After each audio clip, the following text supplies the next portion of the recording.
we're going to talk about ego or pride today. But we're actually going to try and press on nails for the first time. Time for me to take my nail break, and I need to let my nails be heal from the gel nail and the drying.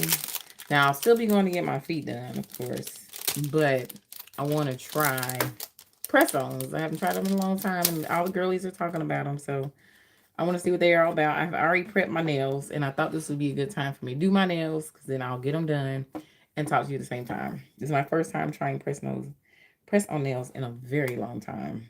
I'm talking about years. So, um, hold on, I'll be right back.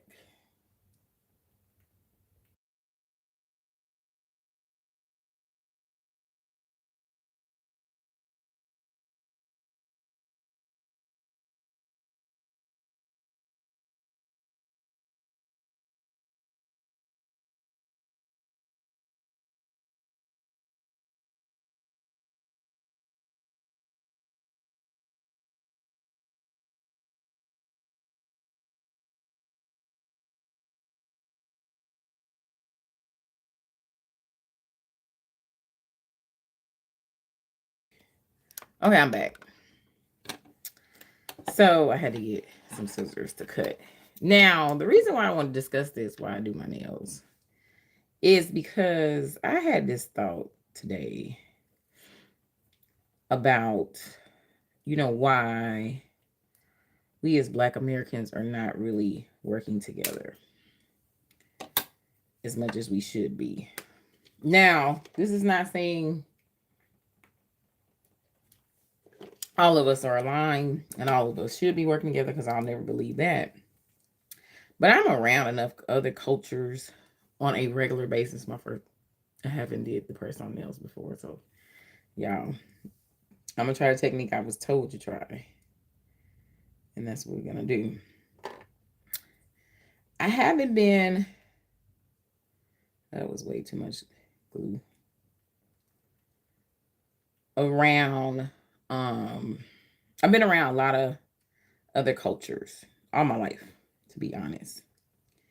And one thing I'll notice is that they definitely work together. And you hear a lot of people talk about it, but I always say that they haven't experienced the trauma we haven't, which is true. They have not, okay? But it is still some things I have noticed amongst us that I'm not quite sure if it is technically our ego or our pride. And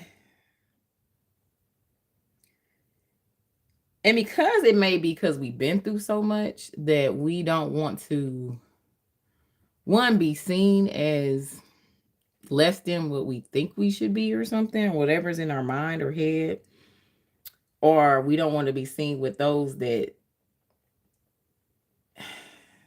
I don't know, because it's very weird to me, or we don't want to be seen with those that we think are less than. And I don't know what that is, you know, because I've always seen others, like, it doesn't matter if it is, for example, like, it's certain people, certain other cultures I work around, and they have full businesses, okay? And they are employing like themselves, no matter what um culture they're from. I mean, no matter like what their background is, what their income level is, what they have, what they don't have, they figure it out. They really work together, and it's not ever shamed or anything. It's never looked down upon. It's just, this is part of our culture or family, and so we need to, make sure that they have like birthday parties, this and that. Even if it happens like at the place of business, like I've seen it happen, like seriously. And I'll be like, man, why are we not doing the same thing. Because I'm around all levels, meaning those who are millionaires, those who are upper middle class, those who are middle class, those who are working class, those who, may be considered poverty level, those who may be homeless. Like, I'm around all of them, but I can tell you, we as a Black culture are not intersecting with each other. We may like go help and this, that, and other, but as far as like really connecting, working with each other, having those real fruitful conversations, it's not happening with us. And I don't know what that is. And so that is kind of like my thing. I don't know if it's like our ego or is it like our pride, or is like, are we very prideful because we've been through so much that we don't even want to be seen with those that don't seem like to hold up to that standard, whatever standard that is that may be in our heads? Is it because our pride? Like, okay, so like with Candace Owens, this is a good one. Yeah, I'm struggling with this. Okay, so I'm just gonna end up going to the dang on nail shop. This is not working for me. Oh well, maybe I'm just a little bit too spoiled, okay? So we'll have to, we got some spam in here, unfortunately.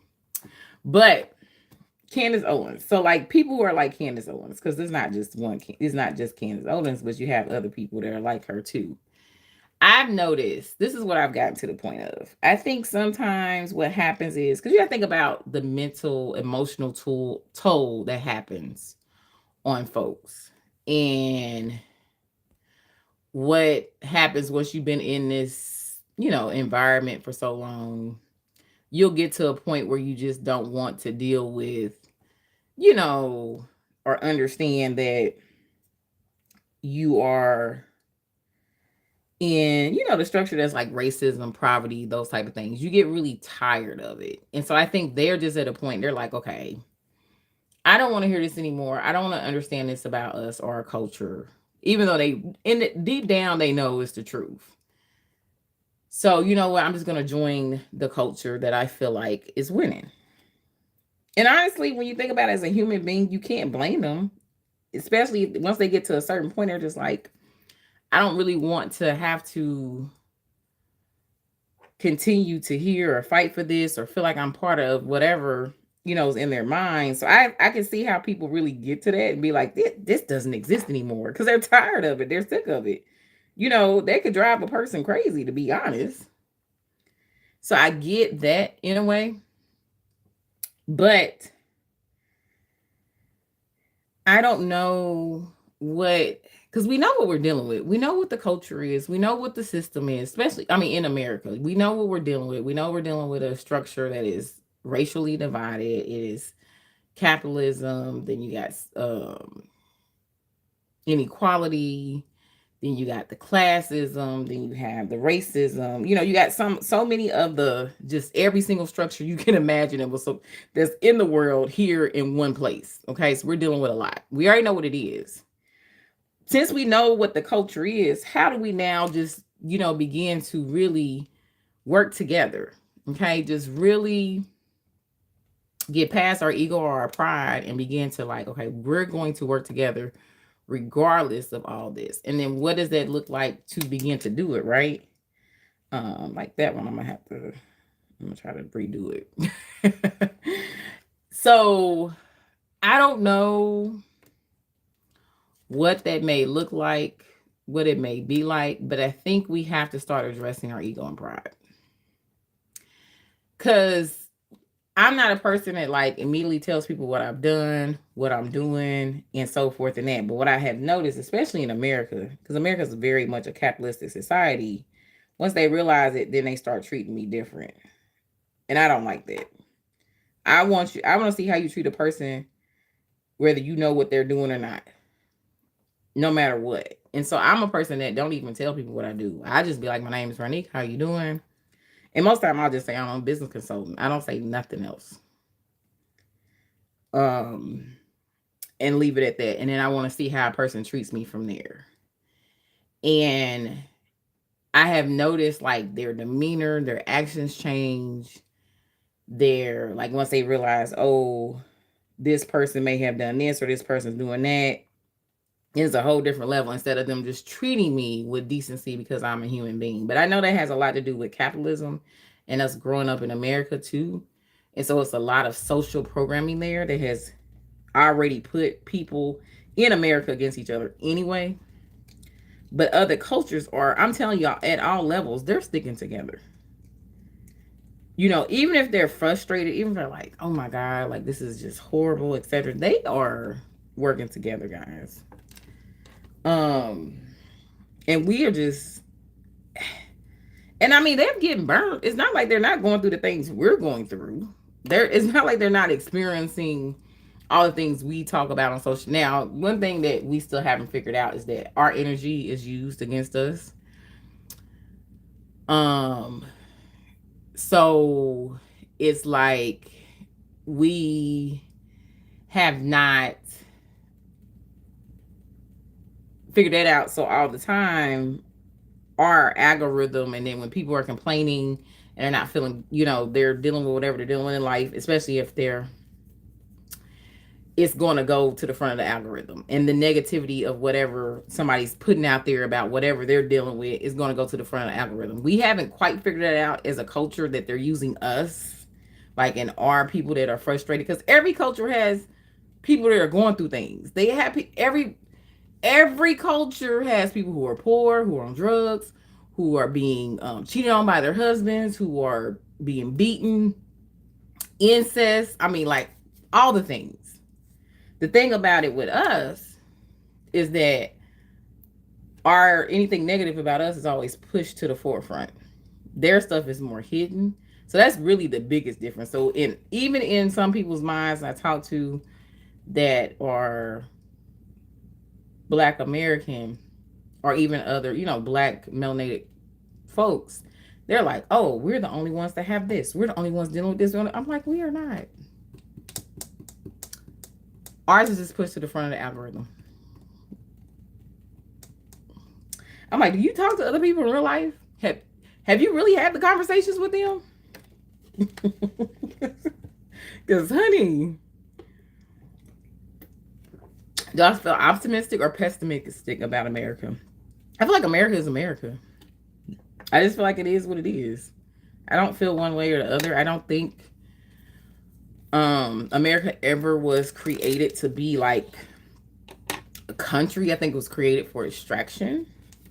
So I think America is America. I think it's a corporation. But I think it has the possibility of becoming a country because it's a global shift. So that was for midlife crisis question. I think every country has an opportunity right now to change its direction or where it's going during the global shift. Because if you notice, it is something happen. If you follow the world and you're paying attention to what's happening, it is something happening in every country right now.